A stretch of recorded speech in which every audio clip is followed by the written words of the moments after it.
We're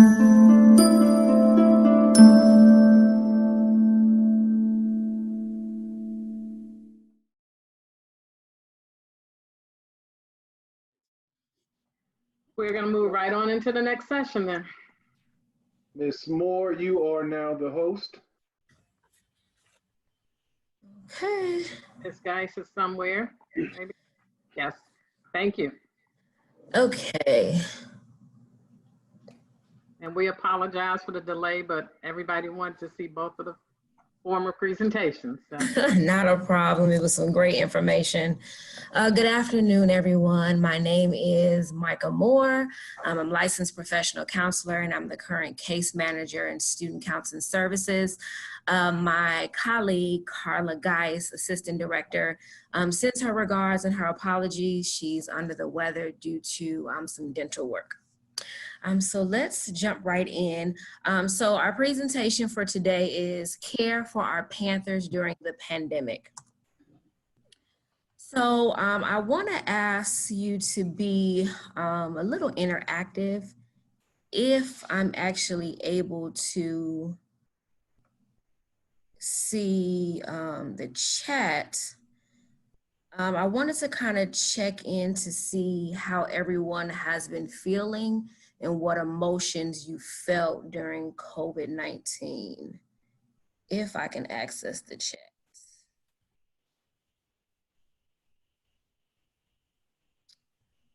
It should be at the very bottom of your screen.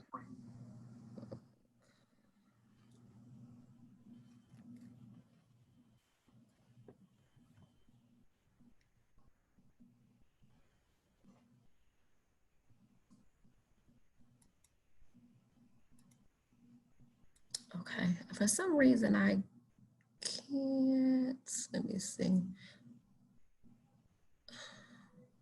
If I can't pull it up, we'll just kind of move right along. If you see participants at the bottom of the screen, chat is right next to it. Should be next to the left of the share screen.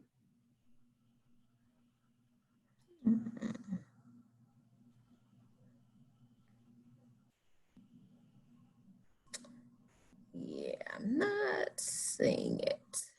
Okay, that may be. Okay, let me see. Participants. Okay, I can see the chat. Okay, so okay. Thank you so much.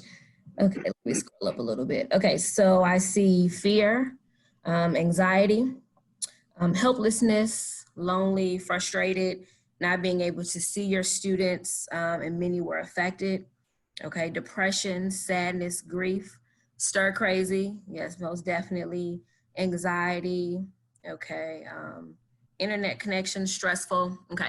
So you all have been experiencing a ton of different emotions, and many of the common emotions and feelings that you experienced from the pandemic, you have mentioned, from anxiety, fear. And so anxiety and fear are the top two emotions that many people are experiencing, depression, being overwhelmed. And so it's okay to feel these emotions and to experience these emotions. We are in a global pandemic and we are all in a shared traumatic experience. And the main thing to know is that our students are experiencing these same emotions as well, right? So we are all in this together. So I want to move along to faculty self-care is care for our students, right? So you want to make sure that you are taking care of yourself first and foremost.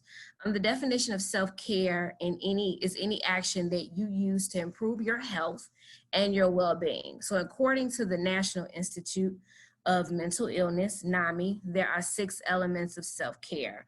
So we have our physical, emotional, social, psychological, spiritual, and professional elements that all make up self-care. And so I just want to briefly share some self-care tips. And I have this quote over here that self-care means giving your students the best of you instead of what is left. And so if you are not good and you're not taking care of yourself, of course, you're not going to be good to yourself, but then you're not going to be able to be good to anyone else, especially your students. So you want to make sure that you are very intentional about self-care. Self-care is not selfish. That's a misconception, but it's taking care of you and your needs and putting yourself first. And I know that that can be, definitely hard sometimes when you're taking care of everyone else and your students, and oftentimes we forget to take care of ourselves. So you want to make sure that you don't forget the basics. And so by the basics, I mean making sure that you're eating as healthy as possible, getting ample sleep, whether you need your 7 to 8 hours, and make sure that you are exercising, right? So as you exercise and as your body moves, your emotions move also. Be mindful about what information you take in. So just kind of limit your news and social media intake, because what we think about expands, right? So you want to make sure that you're filtering the information that you're watching, that you're reading, and just be very mindful of that. Create and stick to a schedule and a routine. I know someone mentioned that they feel stir crazy, and there's so much that is out of our control, but we need to try to control the controllables, right? So control the things that we can control and make sure that we get ourselves back on track. So set a schedule and a routine and stick to that. Boundaries are going to be extremely important for yourself and also those that you work with and that you deal with. So make sure that you set those appropriate boundaries. Practice relaxation. So whether that's meditation, deep breathing is very, very, very crucial. It's something simple that you can do, but be intentional about taking the time to take those deep breaths in and out. And taking deep breaths and focusing on your breath helps you to get grounded. It helps you to get centered. It helps you to get out of your head and into your body.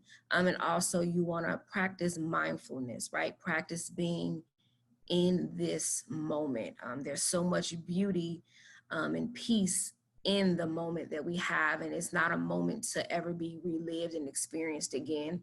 So take some time to practice mindfulness. Journaling is always a great tool for you to, get some things out on paper and to process some things.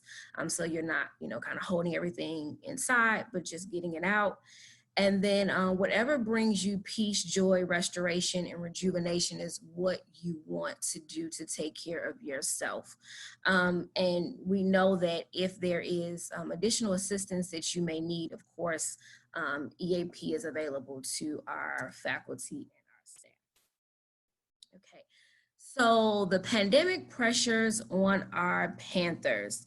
So we explored and talked about how change and uncertainty can bring about feelings of fear, anxiety, and a host of other emotions. Sudden change can create a crisis for some of our students and have a major impact on our students' mental, emotional, and physical health, and definitely their academics. So we're just gonna go through a few things for you to be aware of or maybe look out for. This is not an exhaustive list, but just some things to kind of think about. So the first thing is non-academic concerns causing stress and pressure. So I know that you have experienced students that have come to you, confided in you about some of the pressures that they may be experiencing at home and some of the troubles that their families are going through. And we experience that a lot as well in the counseling center. So with the pandemic and the tons of layoffs and concerns with the economy and financial instability, you can expect students to have these concerns about the well-being of their families. They're concerned about basic needs such as shelter, food, electricity, bills that need to be paid, employment for their families, and just other needs that their family has. And so even though, they're not home, well, they're home now, but even when they return back to school, they still are concerned about these needs. They have been concerned about them. And so we can expect that, they'll still be worried about these things as well. And then with them being at home, they're really experiencing it firsthand, some of the stress and pressure that their families are experiencing. Also, students' financial concerns and working to provide for self and for family. So, a lot of our students are working on campus and off campus to take care of themselves as well as their families, right? And so, with us operating online and what it will look like for students to return and resume jobs, that's going to be a concern for them. Lack and loss of the college experience. And so this is going to be felt and experienced by our returning students, our transfer students, and then our new students, our incoming freshmen that are coming to Prairie View. So students are grieving their everyday routines, right? So all of our routines have been thrown upside down. Everything is chaotic. And the fear of the unknown, right? So all this uncertainty has caused the stress and anxiety because we don't know what's going to happen. We can't predict the future and we don't know what tomorrow really looks like. And then really with them adjusting to their new normal. So what campus looked like and the college experience looked like pre-COVID-19 is, we know is not going to be the same for them during this time and when it's over. And so they're going to need to adjust to, that new normal because life is very much different for them as well as us. And so what will that college experience look like for them, at this point? Our students have, hopes and expectations and of course excitement about being here, as many did not want to be forced to return home. And so that brings me to my point about stress from moving back home. Many of our students have, unfortunately, unhealthy home environments and unhealthy relationships with family members or friends that may be home where they are. And a lot of students expressed that they did not want to go back home. Some students that did decide to stay on campus, they decided to stay for some of those very reasons that they weren't, they didn't want to return home due to the environment that they were in. So we can expect that, there will be some stress from having to be back home, with family in a place that they really don't want to be when they would prefer to be here on campus. Loneliness due to limited social interaction. I know our students have expressed many times that they, like I said, want to stay on campus. They want to be with their friends. They want to be able to hang out and do all these things. And that's not the reality for them right now. So there's going to be some loneliness surrounding the limited social interaction. And then still, because we're still social distancing. Adjusting to learning in an online environment. And I know that you all are well aware of the adjustment and the struggles that the students have had way more than I do. And we know that students have different learning styles and online is not always the best method for a student to engage in learning. And prior to COVID-19, students were given the choice. You could take online classes or you could take face-to-face classes, a hybrid. And so now they don't have a choice. They're being forced to learn in an online environment. And it's not easy for a lot of them. It's a huge adjustment. And, we know that it takes a lot of discipline to learn online and to have classes online. So some of these struggles can create a lot of fear and, insecurities around having to go to school online, and it can result in lack of participation, maybe acting out, not logging into class, not completing assignments, or poor performance, okay? And then lastly, students with pre-existing mental health disorders. So students that already have a pre-existing mental health disorder, they can view this as another barrier, a stumbling block, a roadblock, a wall, that's preventing them from being successful. And this can have feelings of hopelessness and also feeling trapped. So supporting our Panthers, and so thank you and kudos to all of you and the hard work that you do day in and day out, and how you support our students, way more than just educators, from mentors to confidants, to the multiple roles and hats that you play. So I thank you. So just continuing to do what it is that you are already doing, continue to be patient, and most importantly, be patient with yourself, right? So this is not going to be a perfect process and a perfect way to do this.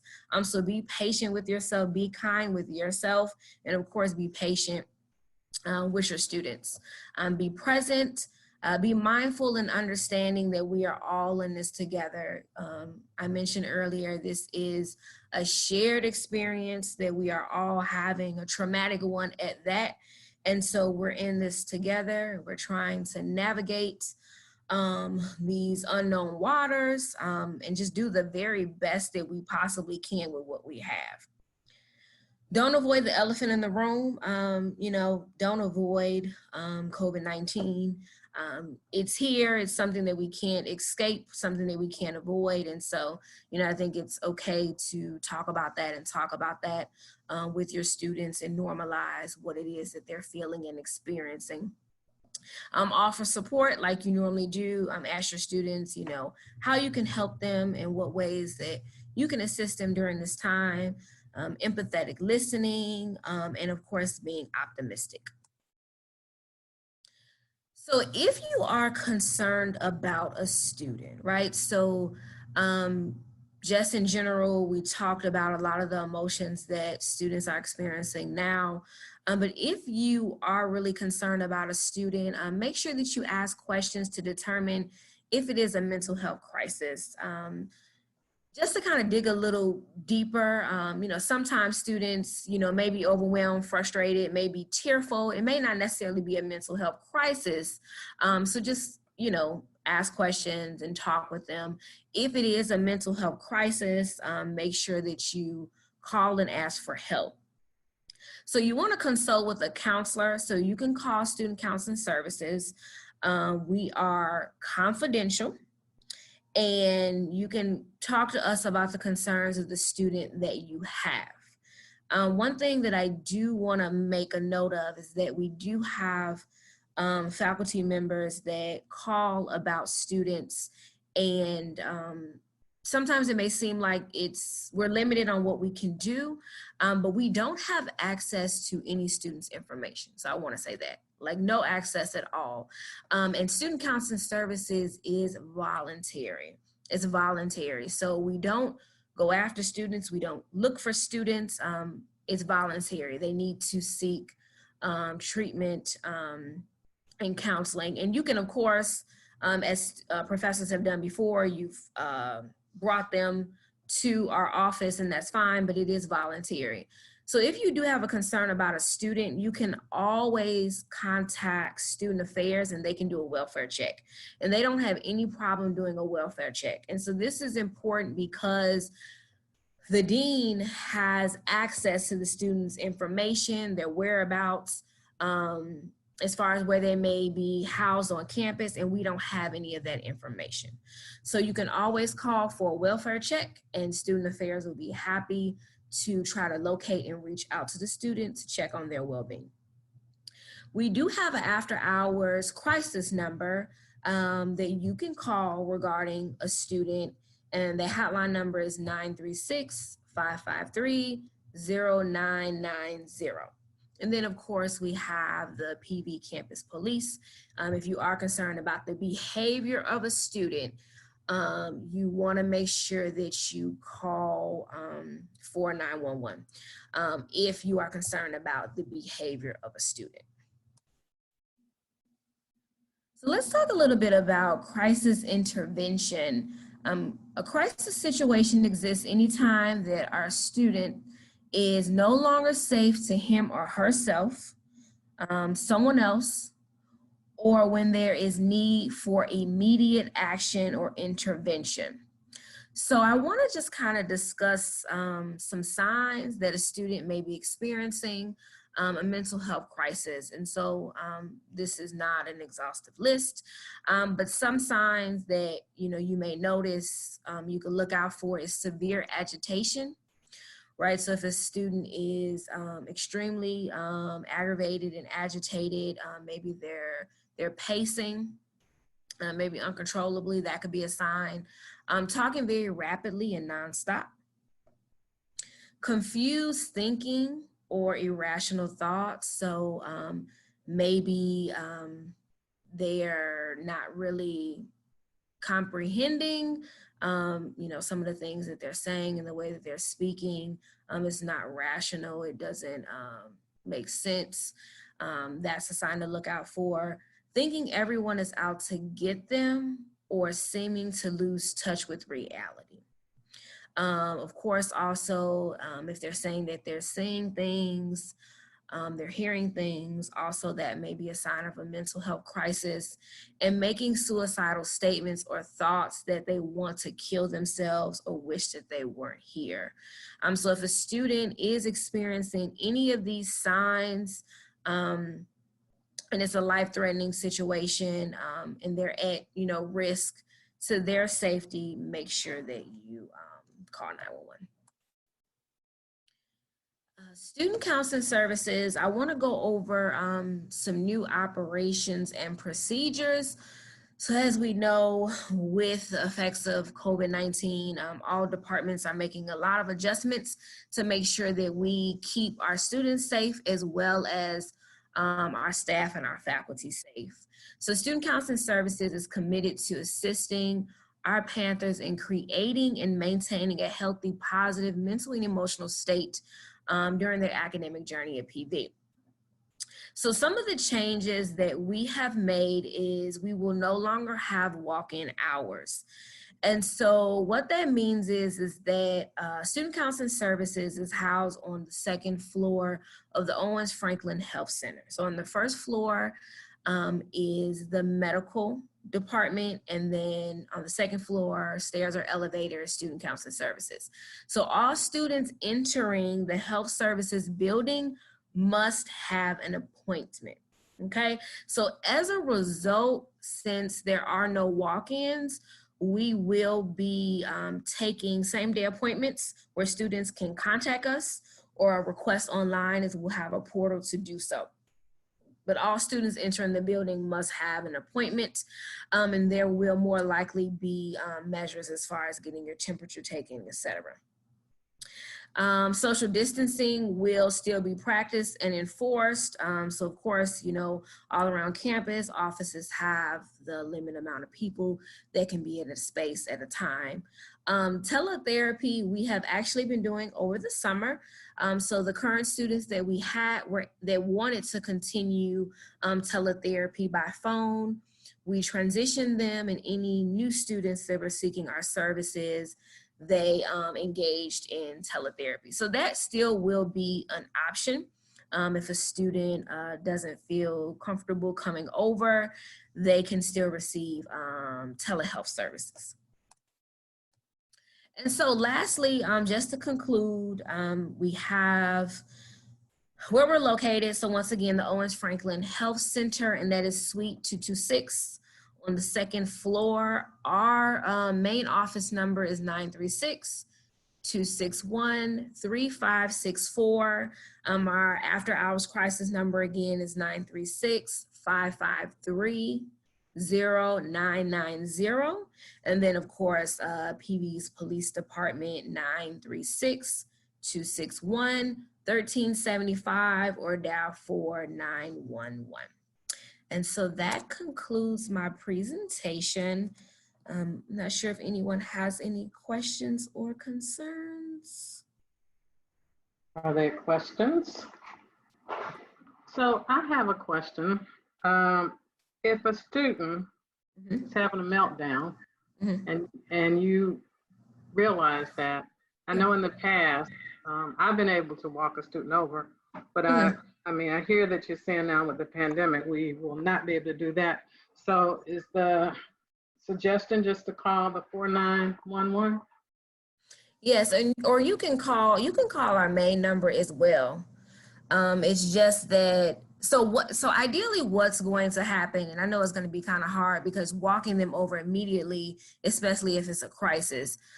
So we're still taking same day appointments, so you can still call, right? And so we can still be scheduled for you to still come over if you want to walk the student over there. It's just that we're a part of health services, and so the building itself, you're not going to be able to come in like that without an appointment. So it's just going to be a lot of limited interaction. But I would still encourage you to contact us. Because often students, if you suggest that they come over, they will hesitate.